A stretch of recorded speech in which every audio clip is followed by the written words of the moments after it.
La semaine fait sa ronde et nous revoici au dimanche, celui du 19 novembre 2023. 13h35, c'est l'heure de la messe médiatique en direct de la paroisse Bon Berger de la télévision deuxième. Même heure à Tougoujou dans la préfecture de Soutoubois et à Cricri dans la préfecture de Kiama. Bienvenue à tous et à toutes autour de notre évangile du jour en 3 ou 4 chapitres selon la disponibilité du temps. L'actualité a été essentiellement marquée par l'African Financial Industry Summit qui était à sa 3e édition et que le Togo a eu l'honneur d'abriter sous le guide bien éclairé et bien aimé du chef de l'État fort extraordinaire Gnassingbé. Les échos de la Commission électorale nationale indépendante qui a notifié la presse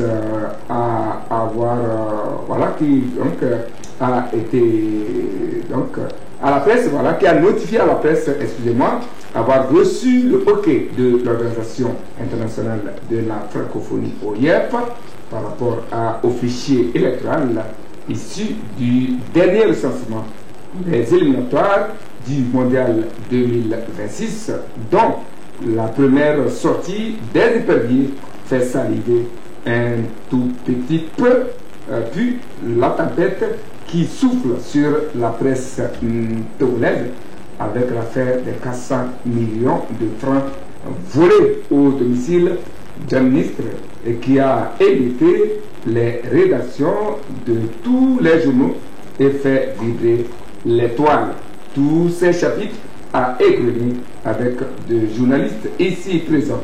Akia Lassini Ibrahim à ma droite et à votre gauche, directeur de publication du journal Temps Nouveau. Bonjour. Bonjour cher Eric, bonjour aux téléspectateurs et téléspectatrices et bonjour à tous ceux qui nous suivent à Lomé et un peu partout. Un peu partout grâce au réseau YouTube. Bien sûr. Ça fait un peu bail. Oui. Une joie pour moi de vous retrouver sur ce plateau. Merci Eric, merci. Et toutes les fois que vous nous avez sollicité, nous étions un peu occupés, comme vous le savez. Et donc, ça fait que nous n'avons pas pu répondre à cette invitation. Mais rassurez-vous, dès que nous aurons du temps, comme ce fut le cas aujourd'hui, nous n'hésiterons pas à répondre à vos invitations, parce que c'est le devoir qui nous appelle. Nous devons venir débattre de l'actualité socio-économique et politique de notre pays. Pourquoi pas, ensemble avec vous, discuter de tous les sujets qui font le menu de l'actualité nationale et internationale. Et un autre que j'ai la joie de retrouver après quelques temps de bail, c'est bien l'économiste et l'économe, Joseph Gada, le patron du journal Économie et Développement, avec à qui je souhaite également une cordiale bienvenue. Merci Eric. C'est facile pour commencer par Pasteur Eric, révérend Pasteur. Révérend, hein? Je suis père. D'accord. Vous permettez quand même. Le révérend père. Vous pouvez mettre tous les titres. Très bien. Révérend père Eric. Le père de la paroisse Bon Berger de Je suis très honoré. Merci quand même pour l'invitation. Et salutations fraternelles et cordiales quand même à tous les spectateurs. Et je ne peux pas venir ici sur ce plateau sans penser à mes deux confrères qui sont aujourd'hui en prison et pour lesquels j'adresse vraiment mes sincères salutations, courage et abnégation pour leur dire que nous sommes toujours avec eux. Je profite de l'occasion également aussi pour saluer fraternellement sur leur famille et saluer toute la coopération. Tout à l'heure, vous avez dit qu'il y a la tempête qui plane sur dans le monde médiatique. Non, je ne veux même pas dire que ça souffle, mais il est tombé même sur nous. Et quand la tempête tombe sur toi, il faut savoir comment s'y faire pour que prochainement ça tombe plus sur toi. Parce que quand c'est tombé sur toi, ça veut dire qu'il y a des conséquences qui sont déjà là. Donc comment faire, si tu ne meurs pas, comment faire pour que prochainement cette tempête ne tombe plus sur toi. Donc je pense qu'il revient après c'est temps de réfléchir, parce que je ne serais pas aussi très content, très heureux de débattre au moment où les géologues, il y a mes deux confrères qui pourrissent là-bas en transpirant, en souffrant, et dont les familles peut-être sont là-bas aujourd'hui en train de leur apporter peut-être à manger, parce que c'est difficile. Et il nous revient après de réfléchir. Qu'est-ce que nous devons faire pour sortir de cette tempête violente, vraiment qui souffle sur nous, qui tombe déjà sur nous, et dont les conséquences, si ne sont pas faites, seront plus désastreuses dans les années à venir. Je ne voulais pas en parler tout de suite. Le sujet est à l'ordre du jour, mais comme vous l'avez déjà annoncé, nous allons juste ouvrir la petite parenthèse pour effectivement dire que nous ne sommes pas aujourd'hui sur ce plateau dans le même tempérament ou dans la même ambiance spirituelle, mentale et morale que celle d'habitude, lorsque par la force des choses, jusqu'à dimanche passé comme ça, personne ne pouvait s'imaginer j'étais sur ce plateau. Dimanche passé avec un très proche collaborateur de Brick Lawson. Je ne savais pas que quelques heures après, il devrait se retrouver là où personne ne souhaite être. Alors, nous associons à sa famille, à lui, pour partager tout ce qu'il a dû. Et nous prions vivement pour que les heures à venir, qu'on attend que Brick Lawson et Alain Sossou ont retrouvé leur liberté, ont recouvré leur liberté, n'est-ce pas, Atia Ibrahim? Oui, je peux dire que c'est le souhait de nous tous, parce qu'un journaliste, comme est en prison, je me demande, est-ce un criminel, quelqu'un qui a donné une information et on le prend, on l'embastille. Vous voyez que c'est un peu... ça n'encourage pas l'exercice du métier dans un tel environnement. Et donc nous sommes, je peux dire, depuis le lundi, toute la presse togolaise est vraiment dans un désarroi total. Voilà, vous avez trouvé le vrai mot. Oui, et sincèrement, nous demandons de Damoclès, tout à fait qui pèse sur nous. Vous savez, ce qui nous dérange dans tout ceci, c'est l'image que nous envoyons vers l'extérieur. Parce que quand vous écoutez un peu les radios internationales, les chaînes internationales, la télévision, les pages des organisations internationales de défense des droits de l'homme et tout ça là, la façon dont le pays est présenté en matière de prédation de la presse, vous comprenez que ce n'est pas ça. Alors qu'au même moment, nous voyons nos autorités qui se demandent pour attirer les investisseurs vers notre pays, pour faire du Togo une belle destination. Et quand les investisseurs apprennent que cette destination-là, c'est là où on emprisonne les gens pour avoir pour leur opinion, vous voyez qu'il y a un contraste et ça crée souvent ce que nous ne désirons pas. Le Togo, nous souhaiterons que ce soit un pays fréquentable et qu'on ne pose pas des actes qui puissent isoler davantage notre pays sur des sujets bien donnés.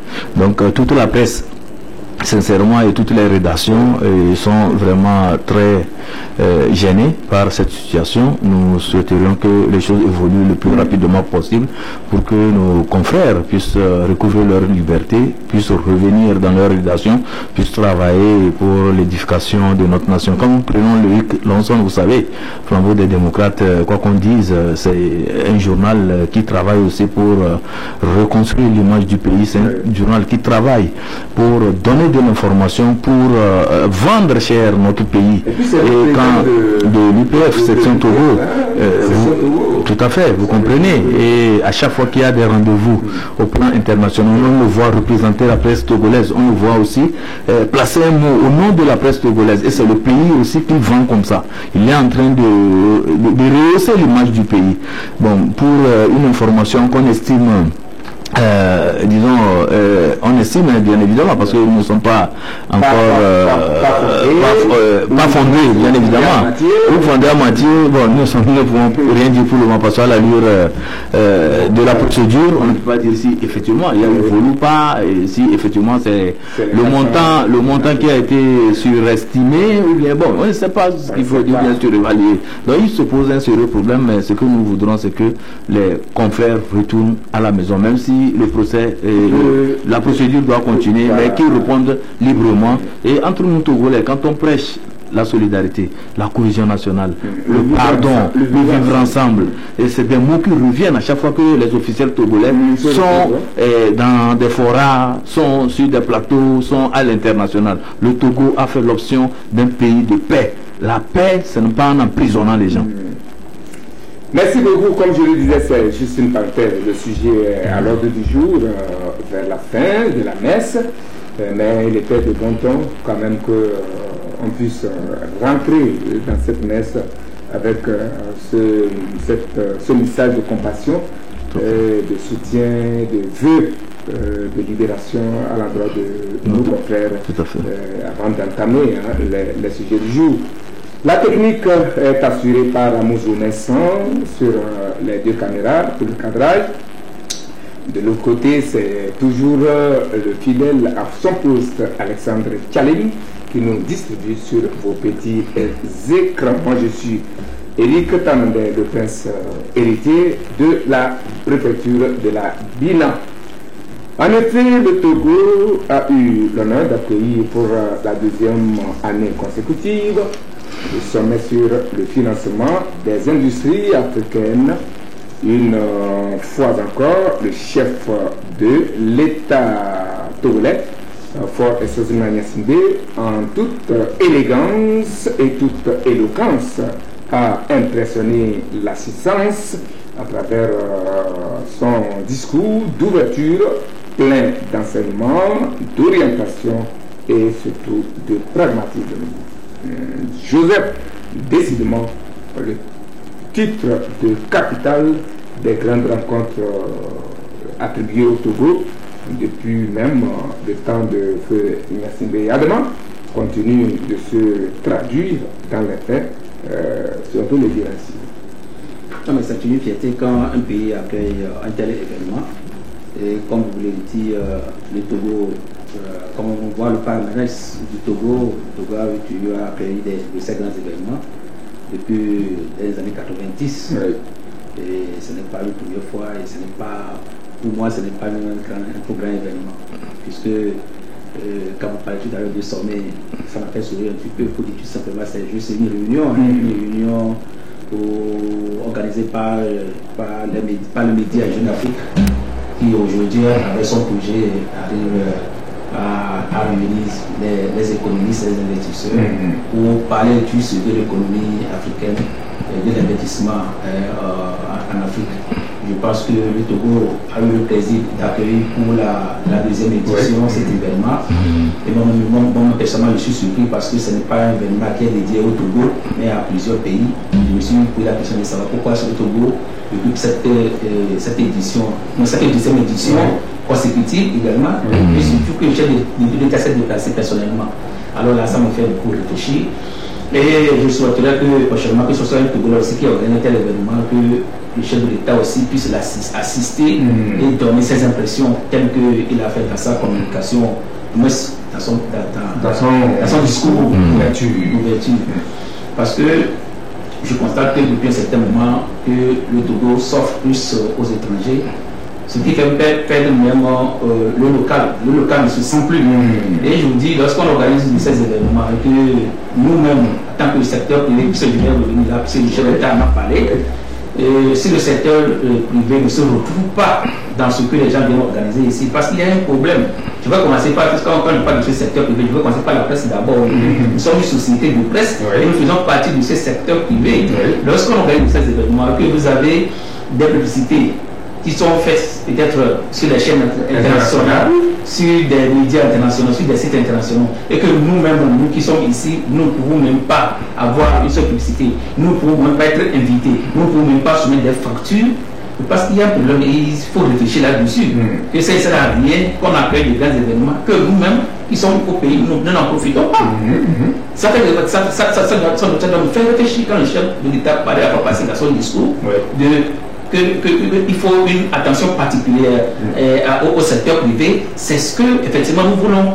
Et nous voulons seulement que dans ces événements, nous aussi nous soyons plus impliqués aussi dans l'organisation du début jusqu'à la fin. Donc je pense que quand les médias d'abord commencent par nous ne sont pas impliqués, c'est parce qu'il y a un problème. Il y a un problème aussi lorsque les sociétés, ces gens-là, lorsqu'ils viennent organiser les choses, tout ce qui est utilisable, je ne sais pas, les ressources humaines, la logistique, tout, ça vient de l'extérieur. Alors au Togo, nous avons des sociétés capables aussi d'organiser. Ça cause un problème. De frustration. Moi, petitement, humblement, j'ai eu la chance de participer durant cette année avec dizaines de messages de rencontres. Et ce qui nous intéresse, ce qui intéresse la presse, ce qui nous intéresse, ce n'est pas le beau discours. Entre parenthèses, tu ne peux pas dire discours du chef de l'État, parce qu'il y a d'autres pays, les chefs de l'État ne sont même pas représentés, les ministres ne sont même pas représentés, parce qu'on suppose que c'est une réunion entre les gens qui nous. Alors, moi, je reviens pour dire ce qui intéresse plus la population, ce qui intéresse plus la presse, c'est les accords financiers, ou bien les protocoles financiers qui sont signés lors de ces rencontres. Et qu'est-ce que le Togo, le pays, qu'est-ce que la société, je ne veux pas dire la société civile, qu'est-ce que le secteur privé gagne comme, je ne sais pas, retomber quoi. Retomber de ça sur le secteur privé. Alors, plusieurs pays, aujourd'hui, quand nous prenons le Togo, que ce soit l'agroalimentaire, que ce soit l'industrie, que ce soit la télécommunication, que ce soit les infrastructures, que ce soit, même pas l'agroécologie, que ce soit, nous avons besoin du financement. Le gros problème pour le secteur privé, c'est le financement. Nous ne trouvons pas de financement. Vous avez 14 banques au Togo. Sur les 14 banques, vous avez 13 banques qui sont des banques étrangères. Mais dis-moi, 5 sur 5 ans de 2018, en juin 2023, il y a 1700 milliards de francs CFA qui ont été avancés. Ou bien c'est la contribution des banques dans l'économie togolaise. Mais une économie tournée vers l'extérieur. Ce qui fait que, comme des banques aujourd'hui, c'est les 13 banques-là qui financent l'économie, qui donnent même la direction à l'économie nationale. Ce qui fait qu'aujourd'hui, je vais te donner un exemple banal. Lorsque deux entreprises du Togo vont par exemple auprès d'une banque au Togo, à l'instant même, et que par exemple cette banque a besoin de 20 milliards pour financer par exemple un projet. Vous savez que souvent quand on parle des infrastructures, on parle de autofinancement. Il faut avancer d'abord, il faut que je sois en mesure de financer d'abord le projet pour que le gouvernement nous finance. Je vous dis que si ces deux entreprises sont présentes devant une banque, je vous dis que l'entreprise étrangère est financée d'abord à 20 milliards avant de voir pour le Togolais. Parce que l'entreprise étrangère finance l'entreprise là selon les modèles de financement de son pays. Et qui vient à un intérêt de 2%, de 1%, 3%. Alors maintenant, quand l'entreprise se présente, c'est un financement avec un intérêt de 12%. Mais dis-moi, comment est-ce que le secteur privé peut tenir devant ces circonstances? Donc, parce qu'il faut commencer par réfléchir. Parce que quand je le dis, quand il y a de ces événements, c'est le secteur privé d'abord du pays qui accueille, qui profite aussi beaucoup plus. Mais dis-moi, durant tout ce qu'on a fait à l'Ouest passé, combien de secteurs, d'entreprises togolaises on peut signer des contrats de 20 milliards, de 30 milliards, de 40 milliards d'agriculture, par exemple. Au moment où nous avons l'agriculture, on a besoin par exemple de mécanisation, on a besoin de tracteurs, on a besoin de forage. Dis-moi, je serais trop fier, le Togolais serait fier quand on dit il y a une entreprise togolaise qui a pu signer un contrat de 20 milliards pour acheter par exemple 500 tracteurs, 1000 tracteurs, ou bien pour construire par exemple 1000 forages, ou bien peut-être que pour construire par exemple des ponts, ou bien voilà ce qui, voilà, je serais fier quand je serai en train de parler de ça. Alors je suppose que ce qui a été fait, c'est juste les étrangers qui sont venus, ils ont gagné leur paix quotidien et ils partent tranquillement. D'accord, on va voir dans les jours et mois à venir ce que ça va donner comme impact. En tout cas, Ibrahim, un sommet sur le financement des industries en Afrique 3 ans après, sentons-nous un peu l'impact de cette initiative. On est à la 3e édition. Oui, à la 3e édition. Oui, voilà. Oui, il faut dire que le Togo a eu la chance d'accueillir la 2e édition. Oui. C'est ce que disait mon confrère l'an dernier. La 2e et la 3e édition. Et cette année, la 3e édition, l'honneur est revenu aussi au Togo d'accueillir cette 3e édition. Bon, et vous savez, c'est organisé par le groupe Jeune Afrique avec la contribution d'une institution internationale que vous connaissez très bien, la Société des finances internationales. Si je n'écorne pas l'appellation. Voilà, donc c'est un événement qui est souvent organisé et pour réfléchir sur l'industrie financière africaine. Il s'agit de voir dans quelle mesure on peut construire une industrie africaine, une industrie financière africaine et qui soit vraiment tournée par l'international, c'est-à-dire qui puisse être compétitif ou bien compétitif plutôt sur le marché international. Donc quand on le fait comme ça, c'est que c'est des réflexions qui sont menées et c'est parfois à la suite de ces réflexions, on arrive à mettre en place des partenariats pour pouvoir booster le secteur en Afrique. Et le Togo, quoi qu'on le dise, s'inscrit dans une démarche de partenariat public-privé et c'est une option, disons, prise par les autorités togolaises pour pouvoir créer de la croissance dans notre pays. Et depuis un certain temps, vous voyez, les multinationales ou bien les sociétés internationales s'implantent dans notre pays. Ça crée une certaine attractivité de notre pays au même moment et ça génère plutôt des emplois, quoi qu'on dise, sur place. Et c'est une très bonne chose, mais le vrai problème qui se pose, c'est lorsqu'on organise ces forums, quand on organise ces grandes rencontres qui parlent de la finance et en même temps de la finance orientée vers, disons, l'évolution technologique, parce qu'aujourd'hui, mon confrère Joseph Gada en parle souvent, quand on parle des blockchain, des fintech et quand on parle de l'innovation technologique et numérique pour booster le secteur de l'économie, il en parle beaucoup dans ses publications. C'est qu'on voudrait faire en sorte que le monde économique puisse tirer le maximum de profit de l'évolution technologique. Et ça, c'est une très bonne chose. Quand on discute de ça ici sur place, ça voudrait dire qu'il y aura des entreprises, disons, nationales qui vont aussi s'insérer dans ce canal ou bien dans ce sillage d'économie moderne, d'économie tournée vers la croissance.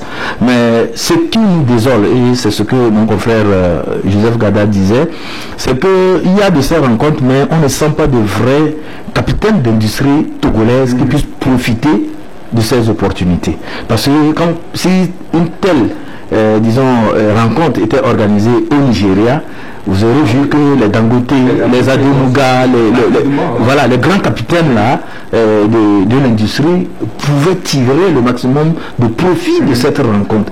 Mais il ne sert à rien qu'on organise une grande rencontre comme ça ici sur place.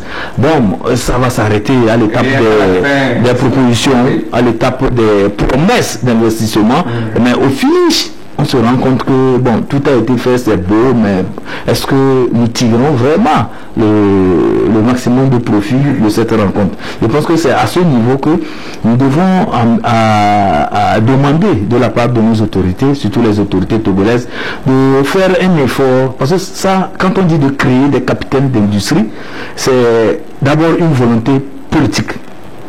Il faut décider, avoir des vrais capitaines, de vrais champions d'économie au Togo. Et ça, c'est une décision qui est prise par les autorités. Et quand vous prenez ces autorités, il y a des mesures d'accompagnement. Nous sommes fiers qu'il y ait un climat d'affaires vraiment qui est très reluisant et les gens vraiment apprécient. Mais au-delà de ça, il faut que ce soit vraiment matérialisé sur le terrain, que les gens voient des capitaines de l'industrie qui sont créés et qui prospèrent dans le pays sans que cela ne dérange qui que ce soit.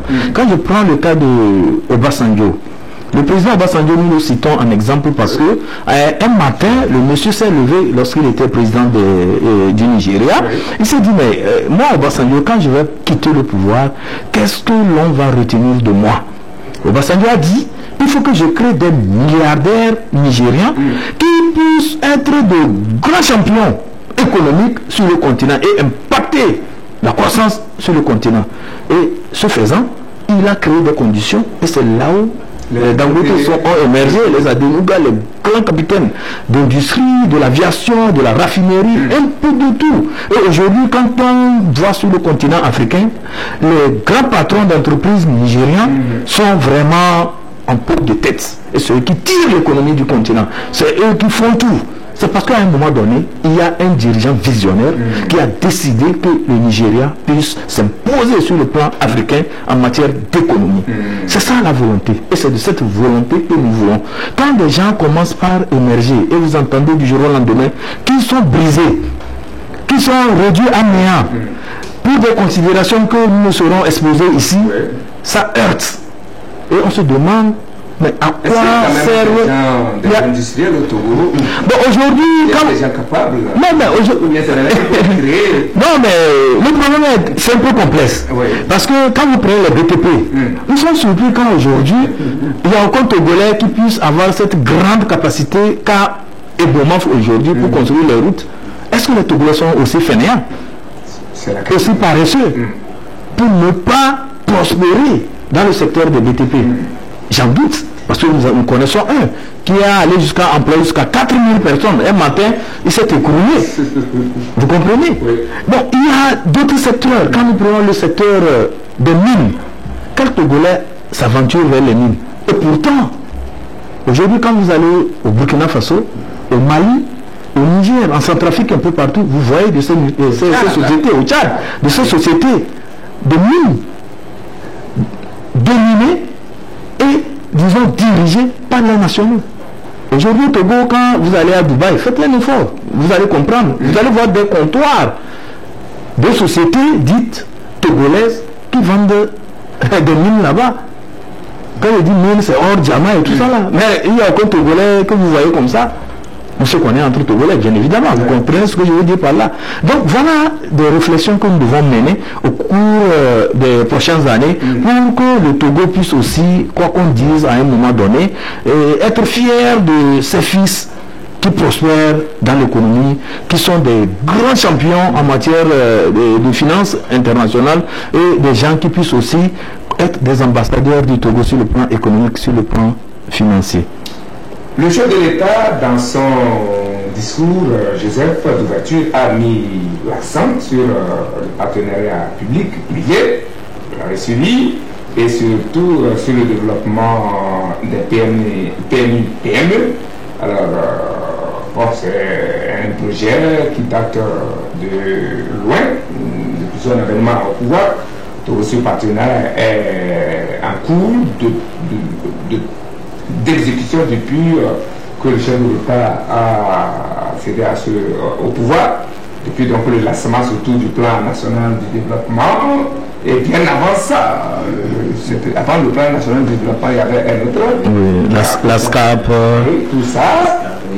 Est-ce une expérience réussie qu'il voudrait partager avec les participants à ce sommet? On parle d'une trentaine de panels, de B2B et autres rencontres pendant 2 jours, n'ont duré les travaux. Alors, quelles leçons peut-on tirer de ce sommet? Alors nous attendre à un financement désormais endogène des industries africaines. Non, mais malheureusement, je n'ai pas participé à cet événement économique au Togo. Et je pense que le chef de l'État depuis un certain moment œuvre pour que les PPP, les partenariats publics-privés, soient quand même effectifs au Togo. Vous avez vu, la fois passée, il était en Arabie Saoudite, après il était à Paris, et c'était toujours le même sujet. Et il était à Lomé, il a avancé également. Maintenant, il a plus basé sur l'économie, d'ailleurs, c'est une économiste. Donc, je pense que quand le chef de l'État parle, ou bien quand vous tenez son discours, mais ce qu'il dit, c'est trop parfait. Et d'ailleurs, aujourd'hui, quand on parle de la ZLECAF aujourd'hui, la zone de l'échange africaine aujourd'hui, c'est de ça qu'on parle. Moi, j'ai eu la chance cette semaine, lundi passé, d'être avec Obasanjo, comme il disait, où j'échangeais avec un journaliste, il disait l'industrialisation en Afrique aujourd'hui ne peut être effective qu'à partir des PPP, des partenariats publics-privés, tout en se basant sur le secteur privé local. Point. Ça veut dire qu'aujourd'hui, les gens ont compris que ce n'est plus l'étranger qui viendra développer notre industrie. La chose, c'est que lorsque nous avons eu Covid-19 ici, dans le monde, nous avons un problème de bassin. Oui, parce que pourquoi? Parce que l'Afrique importait 90% de ses médicaments. Importait 90% de ses médicaments. Il y a une truc dans les pharmacies. Tout à fait. Lorsque la crise Ukraine-Russie a commencé, nous avons eu ce problème alimentaire. Ou bien le maïs, le blé, même l'engrais, oui. C'est ça, tout à fait. Ça veut dire qu'on ne peut plus se tourner vers les Syriens. Il faut donc qu'on fasse partout, comme il a dit, promouvoir les champions, les champions économiques, industriels quand même en Afrique. Et il a dit que Obasanjo l'a bien fait. Aujourd'hui, si le Nigeria connaît des crises économiques, il faut tout simplement que nous sommes ces jeunes industriels qui arrivent quand même à tenir tout à fait nigérien. Alors, lorsque le mot dit le Togo va comme une grande crise économique, c'est Djondo qui viendra. C'est lui qui ne pas de Djondo, il parle de Kofi Djondo. Seul aujourd'hui qui peut nous soutenir. Je ne pense pas. Parce que je suis très fier qu'aujourd'hui, par un secteur, pas un grand entrepreneur togolais, mais le Togo participe aujourd'hui à l'actionnariat de l'ASCAI. C'est pour le Togolais. Mais pourquoi on ne peut pas avoir 2, 3, 4, 5, 10 de aussi. Qu'est-ce qui nous empêche? Alors que nous avons toutes les ressources possibles. Tout à fait. Donc, moi, c'est ça. Donc, aujourd'hui, je vois nos ministres aller aux États-Unis, Rio de Janeiro, passer par là, pour que les gens puissent venir investir. J'ai dit, mais c'est bien. Mais quand vous voyez le pays, par exemple, la place industrielle, dis-moi combien de Togolais aujourd'hui qui sont un stand là-bas. Donc, ça fait réfléchir. Que les gens viennent juste se procurer de nos ressources naturelles et ils n'investissent pas lorsqu'ils ont les dividendes, ils prennent tout ça, ils envoient ça dans leur pays. Et je ne peux pas tout à l'heure des banques. Et ça commence par là. Tout à fait. On ne peut pas. On peut tout parler, on peut tout dire du partenariat public, comme le chef de l'État a l'habitude de le dire. Mais si le secteur privé local ne peut pas soutenir le gouvernement, et que c'est l'extérieur qu'on doit toujours avoir recours à tout moment, parce qu'il y a un problème. Mais comment on peut expliquer aujourd'hui l'avancée ou bien la réussite de ces champions et du ciel burkinabé? Je ne peux pas calculer, c'est burkinabé. Côté infrastructure, il a dit tout à l'heure, vraiment, nous sommes au Togo. Alors que ça a aidé. Nous sommes au Togo, toujours voir comment les gouvernements vont commencer. Tout à fait. Deuxièmement, c'est l'industrie bancaire. La cimenterie. La cimenterie. On a dit la cimenterie. Dans notre pays, il n'y a personne. Il n'y a aucun Togo aujourd'hui qui est partant de cimenterie au Togo. Nous avons 3 ou 4. Non, Eric. Il faut le comprendre bien, il ne sait pas. Elles sont en réunion bien en période. Comme je l'ai dit, parce qu'il vient dans l'agriculture. Donc, la mécanisation de l'agriculture, il va falloir que le gouvernement aussi investisse. Mais on a créé les il fallait que nous sommes là. Ouais. Nous avons notre banque industrielle du commerce. Aujourd'hui, c'est le commerce et l'industrie. C'est deux secteurs qui font favoriser qui à la croissance économique. Tout à fait. Nous avons privatisé notre BTC. Mais dis-moi aujourd'hui, quand vous prenez par exemple l'économie togolaise, allez au grand marché, c'est les Nigériens qui sont là-bas. C'est les Libanais qui sont là-bas. Mais les Togolais ne sont pas là. Allez au marché des Nigériens, c'est les Nigériens qui sont là-bas. C'est les Nigériens qui louent, j'ai dit, les magasins au Togolais. C'est vrai. Et à combien? Donc je pense que. Allez à Zongo. Moi, tout ça là, je l'ai dit, parce que nous avons la corporation des industriels du Togo. Ils sont là. J'ai dit, qu'est-ce qu'ils disent? Quand des fois ils rencontrent le chef de l'État, quand des fois ils rencontrent le Premier ministre, ou bien la chef du gouvernement, qu'est-ce qu'ils disent? Qu'est-ce qu'ils posent comme débat, comme problématique? Sinon ça ne va pas. L'agriculture là, Je ne veux pas voir un Togolais aujourd'hui qui dit voilà un grand initiative. En principe, le Togo ne devrait pas souffrir. Oui, non, c'est ce que le seul cas que nous avons pu terminer, c'est peut-être celui qui est celui qui est investi dans l'aquaculture à Nambeto. Oui. C'est le seul aujourd'hui. Mais à part Nambeto, il y a l'outil, il y a le lac Togo, nous avons le Mono. Nous avons les lacs. Est-ce qu'il y a d'autres Togolais qui peuvent aussi investir dans l'aquaculture? On a besoin aujourd'hui d'importer les poissons de monoterie du Sénégal, du Ghana. Alors on mange ici. Donc je dis une chose est d'avoir le discours économique. Une chose c'est il y a les faits économiques. Est-ce qu'il faut pour autant toujours rester pessimiste parce que bon, voilà, les discours se suivent, mais ne se ressemblent pas dans tous les cas. Ce discours peut servir de déclic pour les années à venir, surtout la promotion du partenariat public et privé, des industries locales. Vous savez, le chef de l'État a toujours eu de très beaux discours et apprécié à l'international et sur le plan local. Nous apprécions ces discours, ces initiatives qu'il prend pour que le Togo puisse aller vers une croissance qui puisse générer une prospérité partagée. Ce sont ces mots. Et quand il fait ces discours, il y a tout de suite l'espoir qui naît en nous et nous disons que dans un futur proche, les choses iraient mieux, ou bien comme lui-même il le dit souvent, demain sera mieux ou bien sera meilleur qu'aujourd'hui. Et au fil du temps, nous avons remarqué que il y a des balbutiements d'évolution, des changements, mais le rythme auquel nous aurons voulu que les choses aillent, ce n'est pas le cas. Et à partir de ce constat, nous nous sommes dit qu'il doit y avoir des goulots d'étranglement. Et je pense que c'est à ce niveau que nous attendons maintenant le chef de l'État. Et pourquoi dans certains secteurs, les choses ne sont pas évoluées comme il aurait voulu? Est-ce à dire que ceux qui sont placés sur ces projets, sur ces mécanismes, sur ces pions-là, n'avancent pas au rythme voulu par le chef de l'État? Est-ce que ces gens-là n'ont pas les marges de manœuvre qu'il faut pour pouvoir impulser la dynamique de développement que le Togo a choisi? Est-ce nous n'avons pas, comme on le dit souvent, les moyens de notre politique? Parce qu'une chose est de vouloir quelque chose, l'autre est d'avoir les moyens pour pouvoir les atteindre, pour pouvoir les réaliser. Je pense que quand on aura des réponses à ces questionnements, le Togo verra comment réajuster les choses pour aller vers l'avenir. Pourquoi nous le disons? C'est parce que nous avons fait un petit tour dans les années 2010, un passé récent, à Ouaga, au Bénin et à Accra.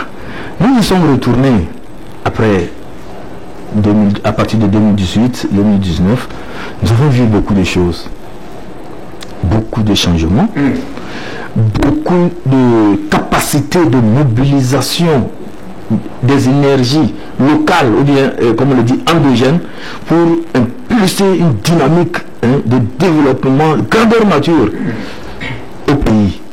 Nous avons vu un peu le cas de la Côte d'Ivoire. Aujourd'hui, quand on vous dit, dans 5 ans, les ponts qui ont été créés, des infrastructures pour vous donner un nouveau visage, à Abidjan, vous êtes ému, vous êtes vacciné. Du côté du Burkina Faso, quand vous allez à Ouaga, vous voyez un peu comment les choses sont disposées, comment on sent qu'il y a des gens qui travaillent pour que le pays puisse aussi aller de l'avant. Vous êtes vacciné. Accra, on n'en parle pas. Ce qui voudrait dire le Bénin à côté. Le Bénin à côté. Avant, la belle vie c'était ici. La belle vie des dominants, c'est au Togo. Mais aujourd'hui, nous sommes encore à ce stade.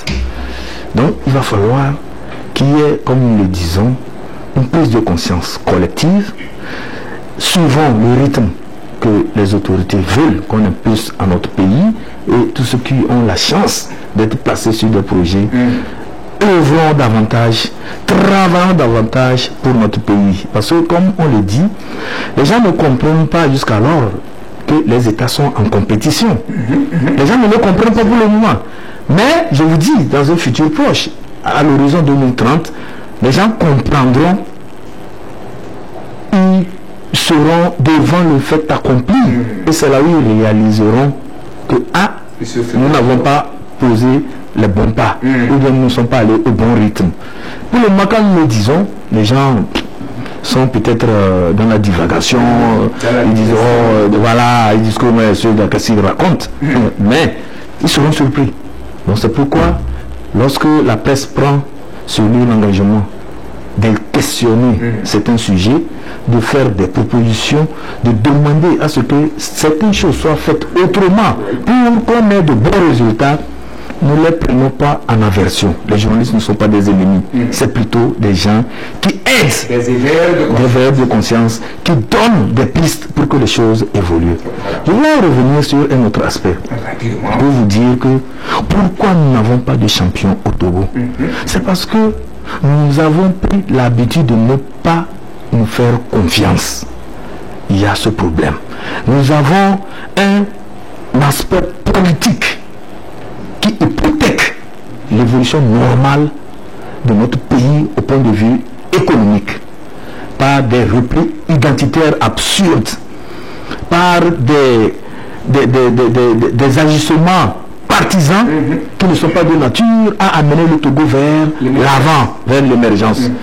Nous agissons pour des petits intérêts que d'œuvrer pour l'intérêt national, que d'œuvrer pour l'intérêt général. Quelqu'un qui contrôle un secteur de l'économie donnée, l'apprivoise et devient maintenant le seul dépositaire de ce secteur et ne voudrait pas que d'autres personnes se frayent le chemin pour pouvoir évoluer avec lui. Mais tant que nous n'aurons pas confiance en nos propres frères et que nous prendrons l'argent que nous avons mis par devers nous pour financer certaines personnes qu'on juge être l'un de nous parce qu'ils peuvent garder ce que nous appelons le secret, on va se faire du tort. Parce que demain, on ne sait pas où on sera, mais c'est sa progéniture aussi qui va subir les mêmes choses. Œuvrons ensemble pour que ce pays se porte mieux, pour que la génération future aussi puisse en tirer le maximum de profit. Je pense que si on est dans cette mentalité, dans cet état d'esprit, nous pouvons faire bouger les lignes et le Togo ira très loin.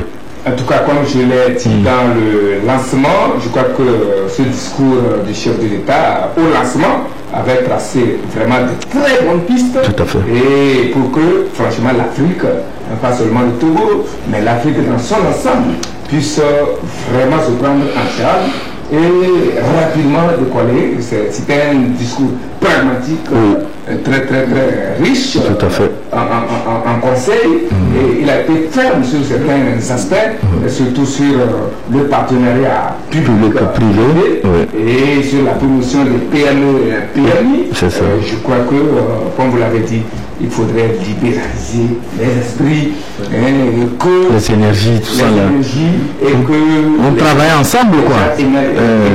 Tout à fait. Et qu'on puisse vraiment impliquer les gens qui sont capables d'apporter un petit plus tout à fait. Dans les choses. Et surtout, ne pas négliger le rôle que joue la presse. Nous le dirons toujours. Je suis parfaitement d'accord avec toi. Parce que, vous savez, il a parlé de la compétitivité pour les pays. Très bien. Peut-être qu'en Afrique de l'Ouest, on ne sent pas. Mais aussi, quand vous prenez la Côte d'Ivoire aujourd'hui, c'est l'économie la plus dynamique. Tout à fait. Après la Côte d'Ivoire, vous avez le Ghana. Tout à fait. Il dit la Côte d'Ivoire peut dépasser le Nigeria. Aujourd'hui, en matière d'économie, c'est l'économie la plus dynamique en Afrique de l'Ouest aujourd'hui. Je laisse l'Afrique de l'Ouest, je prends les pays arabes. Tout à fait. Le Maghreb. Dans le monde, quel est aujourd'hui le pays le plus visité? C'est le Qatar. Dora, c'est un petit pays. Tout à fait. Et en 90, Dora était comme le Qatar était comme le Togo. En 90, l'économie ferme, il n'y a rien dedans. Mais dis-moi, parce que les gens ont pris conscience, parce qu'il y a la volonté politique. Les gens ont dompté l'eau. Tout à fait. L'eau. Nous avons H2O. Oui, c'est ça. Sur l'eau, les gens construisent des hôtels. Les gens construisent des choses inimaginables. Et aujourd'hui, Américains, Européens, Africains, les gens ils font d'abord juste pour regarder. Mais vous allez, vous partez de droit, mais vous allez à l'Arabie Saoudite. C'est pas possible. Vous allez. C'est pas possible. Vous allez au Maroc, ça, allons dormir. Mais l'Égypte, que moi-même j'ai vu il y a quelques jours, les Égyptiens ont donc le désert. Tout à fait. Le désert, le désert. Vous avez des routes de 6 voies aller-retour. Non, c'est-à-dire que le reste, c'est une question de volontaire. Nous avons tout en Afrique. Même le Burkina qui est un pays. Nous avons le Niger qui a un problème. Nous avons tout en Afrique. Nous avons la mer. Moi, je suis surpris que l'Arabie Saoudite a pu réunir tous les présidents africains. Ça fait honte.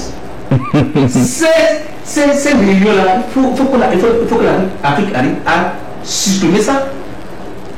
Afrique du Sud, réunion, forum, Arabie Saoudite, Afrique, Inde, Afrique, États-Unis, tout ça là. Si aujourd'hui, Eric, si toi tu as l'argent, tu peux même inviter tous les chefs d'État à venir ici.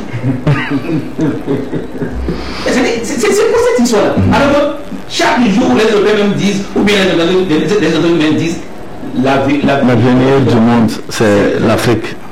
Alors, comment est-ce qu'on peut nous inviter comme ça pour des réunions comme ça? Vous pouvez faire tout ce qu'on a promis au chef d'État à passer. Nous, les 54 pays réunis, on ne peut pas avoir ça. On ne peut pas avoir une banque africaine. Parce qu'on ne peut pas avoir une monnaie africaine. Parce qu'on ne peut pas avoir un fonds monétaire africain. Ce n'est pas possible. Parce que nous n'avons pas des têtes qui réfléchissent. Il y en a plein. Il y en a. On en a. Pourquoi est-ce qu'on se prête à ces petits jeux comme ça? C'est-à-dire que nous-mêmes, on a de beaux discours, mais pour l'acte, pour poser l'acte, il y a des problèmes. Est-ce que parce qu'il y a des, comme l'a dit, ceux qui sont avec le chef d'État, ils ne sont pas capables. C'est pas. C'est un problème de progression. Parce qu'il était avec un auditeur qui a audité une grande entreprise dont j'étais le nom, pas autour quand même, une grande entreprise. Mais arrivé à ce moment, il est 10 ans, a dit que les chiffres d'affaires chutent. Mais 10 mois dans l'entreprise, sur 68%, bon, 68 personnels, il y a au moins 58 qui viennent de l'extérieur. C'est-à-dire qu'ils ont les bachelors, le master, le doctorat en Europe, en France, aux États-Unis, tout ça là. Mais ça ne marche pas. Et il a été demandé qu'on puisse auditer juste les diplômes de tous ceux qui sont là-bas. Je ne mets pas en interrogation, je ne parle pas. Pour l'interrogation. Ah, vous mentir qui vient de loin. Oui,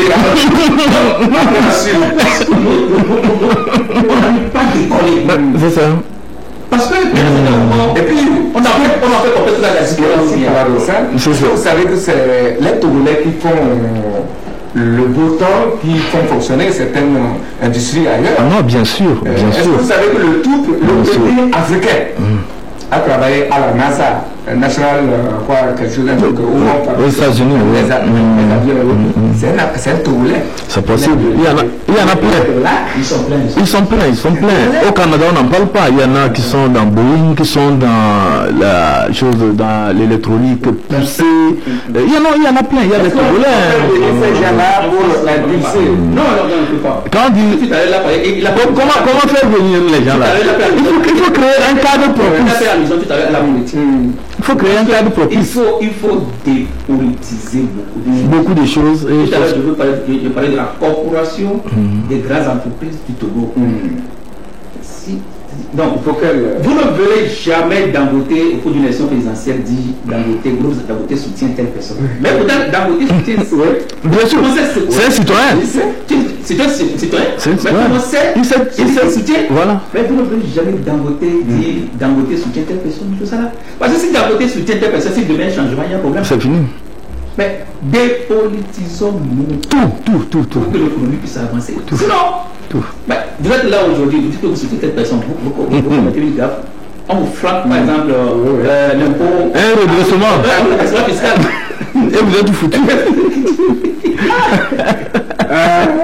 Mais sur ce sujet, je négligeais. Non, il ne faut pas négliger ce sujet. Non, bien évidemment. Vous savez, c'est de bonne guerre.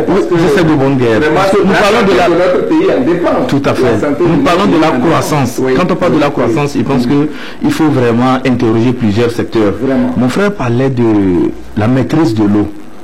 Oui. Là-bas, ils ont dompté l'eau. Ici, il s'agit de maîtriser l'eau pour une agriculture de croissance. Oui. Mais nous attendons bonnement qu'il pleuve avant qu'on ne sème. S'il ne pleut pas, on a des récoltes catastrophiques. Oui, oui, oui. Et en ce 21e siècle encore. C'est un pays à 70% agricole. Mais bien irrigué. Agricole, oui. Mais qu'est-ce que nous faisons? Qu'est-ce que nous mettons sur place pour pouvoir booster cette agriculture? Tout passe par la maîtrise de l'eau. D'abord, les bassins de rétention d'eau bien forés. Allez au Burkina, vous allez voir un petit exemple là-bas. Ils ont des grands bassins sur des hectares et ils appellent ça des bassins polyvalents. Bassins polyvalents en ce sens que ça sert en même temps à l'irrigation, ça sert en même temps à l'eau de poisson, ça sert à la pisciculture, voilà, à la rotation d'eau et à beaucoup de choses. Vous comprenez? Quand vous avez des choses comme ça, bien implantées, des infrastructures comme ça, l'agriculture ne peut que prospérer. C'est comme aujourd'hui, quand vous prenez le Burkina Faso, quand ils prennent un hectare, ils peuvent aller jusqu'à 2 à 4 tonnes de récolte. Sur un hectare, le maïs, pareil, le sorgho, pareil, le blé, je dis le blé, le mil, c'est pareil. Mais revenons un peu vers la côte, où il pleut souvent, où il y a de l'eau. Aucun paysan togolais ne peut récolter au-delà de 1,5 tonnes sur un hectare. C'est un miracle. Il y a quel problème? Et pourtant, il y a eu de grands programmes d'investissement pour l'agriculture. Mais les résultats sur le terrain. Donc ça veut dire que c'est quoi je disais qu'il y a des goulots d'étranglement. Il faut vraiment réfléchir, réfléchir à ça, ouvrir grandement les yeux pour pouvoir les dynamiter. Le phosphate pour l'engrais. Pour l'engrais. Parce que ça voit bien du CFP que le chef d'État avait, sous son initiative personnelle, avait organisé une réunion sous-régionale pour la promotion de l'engrais. Oui, les fertilisants. Les fertilisants ici. Oui. Ça vaut l'engrais. Est-ce qu'aujourd'hui, on n'est pas ça pour l'année passée? L'Ottawa a dépensé 17 milliards pour juste importer l'engrais. Ce n'est pas moi qui le dis. Ce sont des chiffres. Et pourtant, on pouvait avec ça commencer déjà même pas créer, mettre sur place quelque chose, des unités de production. Dangote était arrivé ici. Tout à fait. Il était. En 2020, c'était en 2021 ou bien il signait un contrat de partenariat pour l'exploitation du phosphate pour fabriquer de l'engrais. Pour fabriquer de l'engrais. Il n'y a rien. Il n'y a rien. Et pourtant, aujourd'hui, nous avons l'engrais organique qu'on peut promouvoir facilement. Tout à fait. Parce que nous avons tout ici. Parce que les gens pensent que quand on parle de l'engrais organique, il ne faut rien à manger dedans. Mais quand on l'importe, voilà. Ils ont plus de dividendes. Non, c'est ce qui voudra. Merci vraiment pour l'éclairage. Et je crois que cette réunion sous sommaire va donner une nouvelle dynamique. Tout à fait. Surtout avec le discours du chef de l'État sur lequel il a été très ferme. Tout à fait. Les choses ne se passeront pas comme avant comme le dit l'autre. C'est une question de suivi, c'est tout. C'est une question de suivi. Vraiment. Peut-être tendons-nous vers notre sujet que j'annonce, vers les élections régionales et législatives. Depuis la fin du recensement électoral, dont certains continuent par réclamer la reprise ou la prolongation dans certaines zones, un mythe entourait le processus qui a pourtant bien démarré.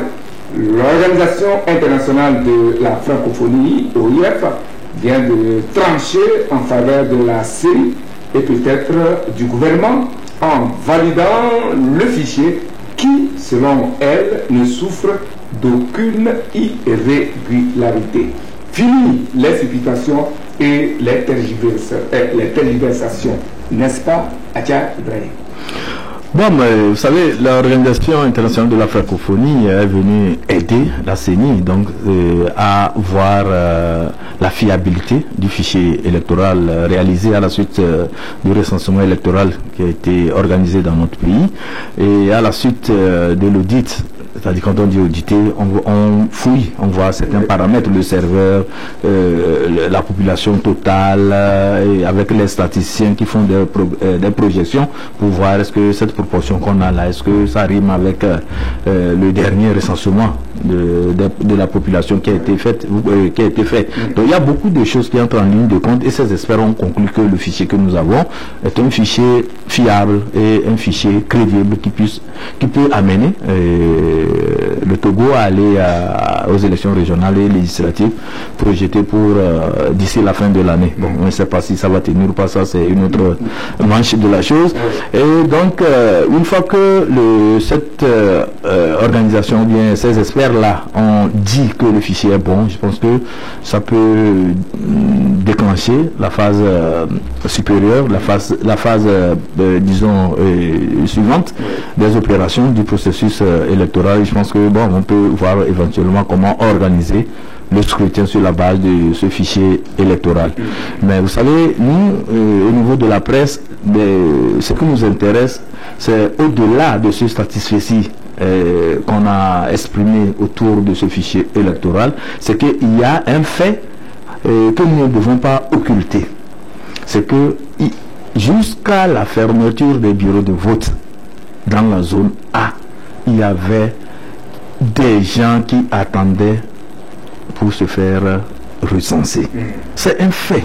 Les faits sont têtus en journalisme. On ne peut pas les occulter. Donc c'est un constat que tout le monde a fait.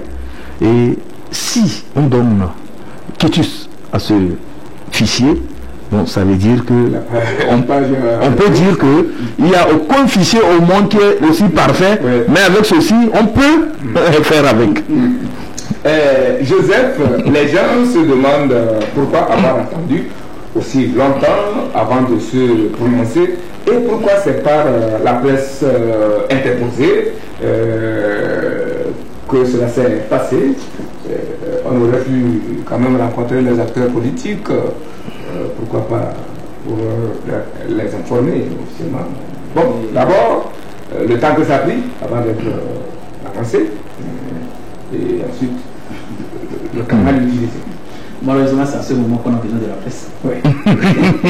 C'est à ce moment qu'on sait que la presse togolaise existe. C'est malheureux. Parce qu'au cours de ce processus, la presse a demandé plusieurs fois à rencontrer le président de la CENI, la conférence de presse, pour comprendre certaines choses, le processus, pourquoi c'est ça. On n'a jamais rencontré la presse. Mais s'il s'agit d'apporter l'information à l'international, c'est pour ça que la presse togolaise existe. On va faire écho, on en a fait aussi. Bon, puis c'est notre travail sur les images là aussi. On accepte aussi. Là, je le dis avec un pincement de cœur. Mais bon, vous savez, on a dit le fichier est fiable. Bon, moi, je n'ai jamais été auditeur de fichier. Je n'ai jamais vu la France. On a audité les fichiers français. Puis c'est l'OIF. Je n'ai jamais vu le fichier américain audité. Puis c'est le Togo qui doit attendre ce que l'OIF vienne auditer d'abord son fichier pour qu'on donne le OK, pour qu'on avance. D'accord, le OK est donné, avançons. Avançons. On attend les jours à venir. On attend ce que les acteurs politiques vont dire dans les jours à venir. Ah oui, c'est ça. Parce que je vais rappeler combien de temps. Parce qu'il y a un parti politique qui est sorti, l'ANC, et qui a évoqué tant de préoccupations. Maintenant, on n'a pas la c'était un réforme, on ne peut pas réforme tout ça. Si aujourd'hui le fichier qui par le passé pose tant de problèmes qu'aujourd'hui on donne notion et c'est bon, non c'est bon. Maintenant, parce qu'il faut tenir aussi compte des préoccupations aussi des autres. Parce que aller à une élection, c'est une question de confiance. Tout à fait. S'il n'y a pas de confiance avec les acteurs, il y a un problème. Et quand il y a problème, je pense que c'est la population qui en pâtisse. Donc, nous voulons un pays de paix, un pays à l'image de Libéria. Après le résultat, tout le monde est content.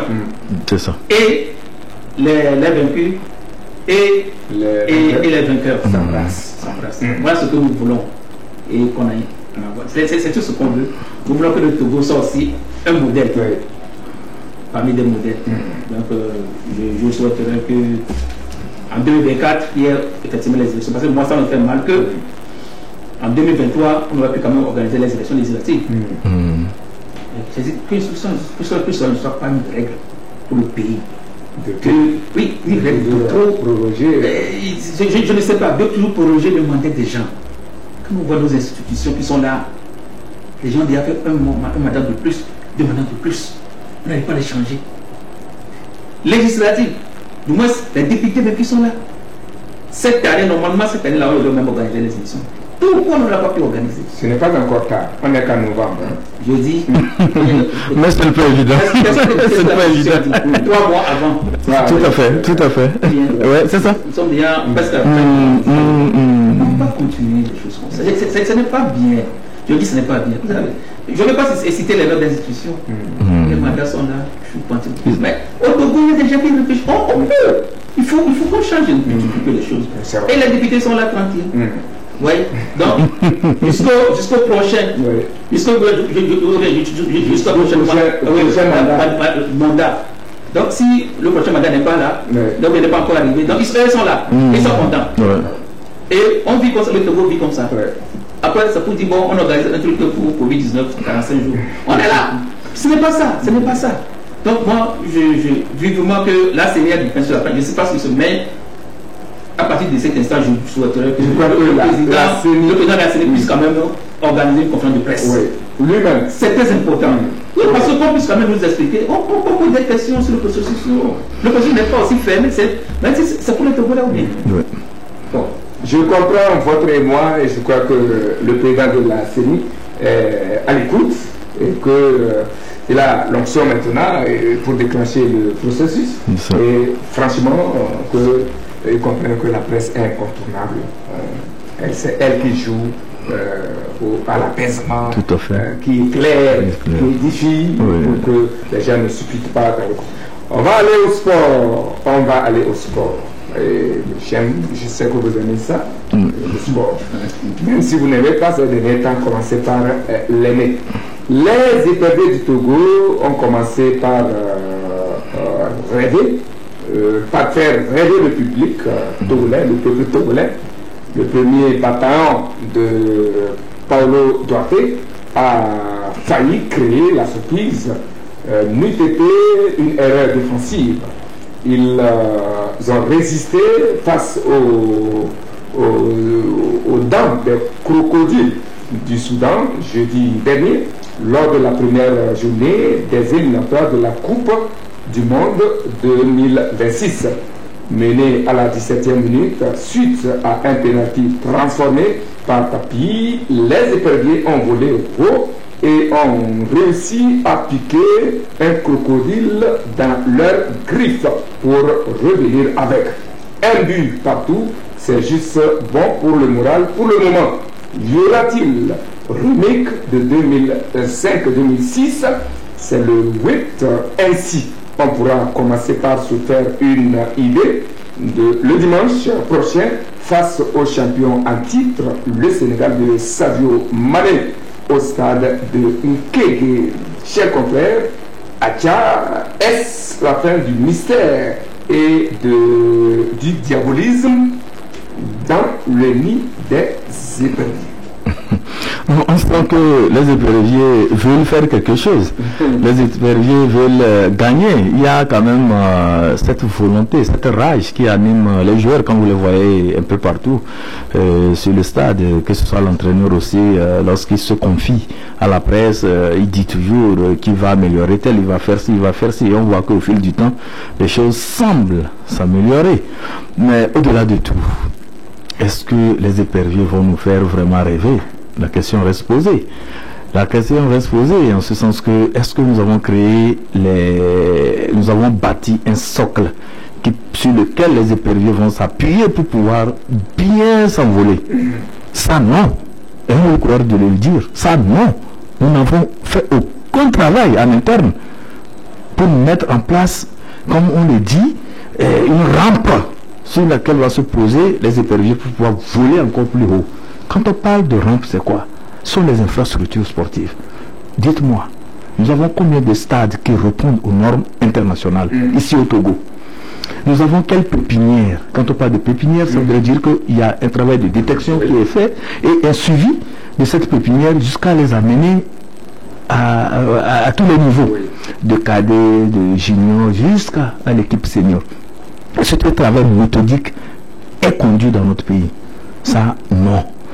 En dehors de ça, quand nous prenons un peu le financement, même du football, quand vous attendez que parfois il y a des querelles autour des primes, parfois c'est à la veille des matchs qu'on court de gauche à droite en Europe pour ramasser certains joueurs qu'on a entendu qu'ils ont marqué des buts, on les ramasse, on l'amène et on dit que on a eu des professionnels qui sont arrivés et c'est à quelques jours du match qui se regroupent, à peine 2-3 entraînements et c'est déjà fait, on les amène sur le terrain pour jouer un jeu collectif. Pour jouer un jeu collectif, mais c'est à oui.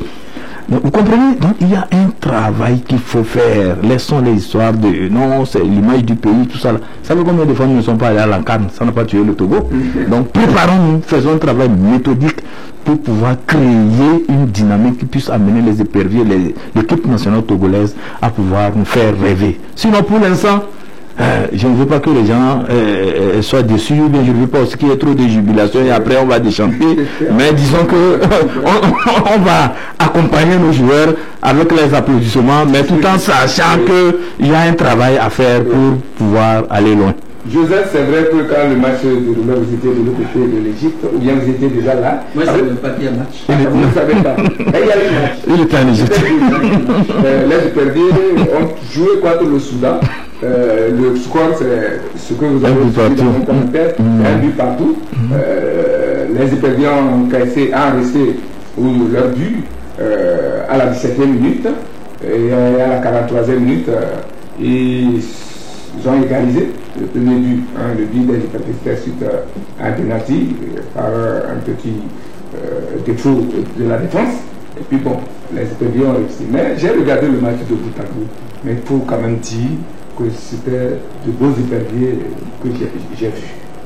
Ils avaient vraiment, comme l'a dit Tchakala, envie de bien jouer, mais il y avait trop de couac, d'incohérence à la finition, preuve que, effectivement, comme il a dit, on s'est retrouvé rapidement, on ne connaît pas le rôle, suffisamment le rôle de l'autre, et puis bon, à qui donner le ballon quand on prend, et puis voilà, à la finition, ça avait toujours. Sinon, les éperviers avaient mené le jeu à au moins 70%, mais la finition avait toujours posé problème. Bon, moi, je ne suis pas trop, c'est pas un journaliste sportif, mais ce qui est national, ça me préoccupe aussi. Oui, tout à fait. Vous savez, je vous dis, moi je ne savais pas que le Togo a joué. Franchement, lorsque vous m'avez envoyé ce que le Togo a joué, si je me rappelle en 2005 à 2006, les dimanches comme ça, on allait à l'église et on demandait même des messes d'action de grâce. Voilà. Moi-même, on donnait de l'argent. Pour prier sur les éperviers. Dans notre quartier, on cotisait 100 francs, 100 francs, 100 francs, 100 francs. Et on demandait les messes de 2000 francs, 2000 francs. Formidable. Pour que le Togo gagne. Merci. Quand je dis que je ne sais pas que le Togo a joué, ça me choque. Vous savez, moi je ne sais pas, j'avais appris à fois parce qu'on a renouvelé le contrat du sélectionneur, du coach. Aujourd'hui, nous sommes dans un monde d'une stratégie, la stratégie assez sur le résultat. Mais pas le résultat, parce qu'on change. En Europe, je ne pense pas que c'est un problème. En Europe, c'est pas un trimestre. On a échangé. Donc, je pense que d'abord, ça, c'est une première erreur pour moi, personnellement. Nous qui avons l'habitude de suivre les championnats anglais et autres là, ça, c'est déjà une erreur. Deuxièmement, je pense que Atia l'avait dit. Vous savez, nous ne sommes plus dans un monde de je vais faire, ou bien je fais à peu près. Je vais essayer. Ou bien je vais essayer. Nous sommes dans un monde concret où 1 plus 1 font 2. Tout à fait. La mathématique, même si on l'a détesté, elle me suit toujours. D'accord. La peu près n'existe pas. Et je voudrais juste donner l'exemple du Maroc. Que sur ces 10 dernières années, où il y a eu cette volonté politique du royaume pour que l'Atlas, comme on dit, les lions de l'Atlas. En 10 ans, il y a au moins, je dis, après mes recherches, au moins 5 milliards de dollars qui ont été investis. Pas dans le foot, mais dans le sport. Et aujourd'hui, le résultat là, on a, tout à l'heure, on a des infrastructures hors pair, comme chez les Occidentaux. On a investi. Vous avez un championnat de haut niveau professionnel. Tout à fait. Vous avez des écoles de formation de haut niveau et qui sont en relation avec les clubs internationaux. Oui. Vous avez des joueurs qui sont dans des grands champions, qu'on a aussi dans des grands champions. Et vous dites que le président, le roi même appelle certains clubs pour dire je veux que vous preniez au moins 2, 3, 4 joueurs marocains. C'est-à-dire que ça, c'est ce qu'on appelle s'investir en tant que président de la République. Vous avez une équipe, en dehors de l'équipe nationale, vous avez une équipe locale. Où quand il y a des blessures au niveau de l'équipe A, on prend les gens, prime, on met. On regrette rien. Sur 10 ans, vous avez le résultat. Vous avez 52e place au niveau international. Aujourd'hui, Maroc est 13e. À la 13e place. 13e sur le plan mondial. 6e en 2000, disons, il y a de cela 5 ans, 10 ans. Aujourd'hui, premier pays africain au monde du football, suivi par le Sénégal. Vous voyez déjà, quand vous prenez l'équipe féminine, par exemple, de 78e place, elle passant par juste la Coupe du Monde féminine, elle passer. L'équipe est aujourd'hui à 53e place. Quand vous prenez l'équipe masculine, je vous dis tout simplement, c'est aujourd'hui la première équipe à pouvoir franchir l'étape de demi-finale Coupe du Monde. Mais est-ce que c'est à peu près? Donc, c'est du concret. Tu as là des infrastructures de base qui sont les terrains, c'est la moindre des choses. Aujourd'hui, quand il pleut aussi, aujourd'hui on joue et la dame, si elle n'est pas avec il pleut abondamment. On arrête le match. Ça, ce qu'on n'a pas passé. Oui. C'est ça. Donc, je dis, c'est une question de volonté. Tant qu'on n'investisse pas dans ça là, voilà. Non, il y a un problème. Laisse les présidents garder. Non, ça c'est parti. Parce que d'abord, on a commis l'erreur de ne pas préparer un débat 1, 2, 3, 4. On a commis l'erreur de ne pas préparer Agassa 2, 3, 4. Même les défenseurs, tout ça là, on a commis l'erreur de ne pas les préparer. À ce match, j'étais en train de voir les buts de Adebayor. Vous voyez là, on a l'attaquant de faire peur vraiment à l'équipe adversaire. Et c'est Soudan. Le Soudan. Pays, la tête de nous en a fait 1-1. Et quand Sénégal va arriver. Donc, c'est là qu'on ne comptait pas compter. Et si ça qu'on avait gagné et Soudan 2-0 ou bien 1-0, on devait avoir 8 dans le virage, on avait ceci. On se donne le courage indien. Que si ceci échoue, si on passe aussi, nous pouvons. Non, c'est vraiment c'est de l'amateurisme. Il ne faut pas que quand les gens jouent. Donnons-nous les chances pour pouvoir aller loin. On ne doit pas les primes aujourd'hui. On attend après 3 jours, 4 jours. Quand ils vont à la maison, on les appelle, après on fait sortir un commun. Ce n'est pas ça. Mais si on veut continuer comme ça, et que malgré tous les beaux discours, c'est comme si un élève, un enfant, chaque jour tu le vois, il fait il apprend tout. Mais au résultat, il est 22e sur 30e. Mais il a réussi. Mais il a fait gagner. Mais quand on va dire, il y a les bourses, est-ce qu'il va en avoir? Non. L'excellence, non. Finalement, vous avez été plus sportif que les sportifs. Vous nous avez épaté sur ce sujet également. Et pour terminer, demandons la clémence, une fois encore, la clémence de la justice. Et surtout du plaignant pour nos confrères Loïc Lawson et Anani Sossou, qu'une affaire de vol de 400 millions a rapidement propulsé entre les murs de la prison civile de Lomé. Alors, on renouvelle nos compassions et notre soutien et prions pour que nous entendions au cours de la semaine qui arrive que nos 2 confrères ont été remis à liberté, même si le processus devrait continuer, comme l'a dit Atia Ibrahim tout à l'heure. Le temps qui nous est imparti est largement fini et nous vous remercions très sincèrement pour la fidèle attention que vous avez accordée à cette messe de ce jour.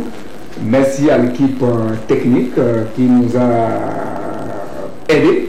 Merci surtout à vous, chers confrères, pour votre disponibilité. Merci. Qui ne nous a jamais fait défaut. À chaque fois que nous avons frappé à votre porte. C'est donc tout pour aujourd'hui. Bonne fin de semaine à toutes et à tous. Un coucou à tout le staff administratif et pédagogique du lycée d'Ardeti et Copé. On se sépare sur cette pensée de Jean-Jacques Rousseau qui dit, je le cite, « Puisque aucun homme n'a une autorité naturelle sur son semblable, et puisque la force ne produit aucun droit, restent donc les conventions pour base de toute autorité légitime parmi les hommes. Puisqu'aucun homme n'a une autorité naturelle sur son semblable, et puisque la force ne produit aucun droit, restent donc les conventions seules pour base de toute autorité légitime parmi les hommes. Jean-Jacques Rousseau, bonne méditation, à dimanche prochain.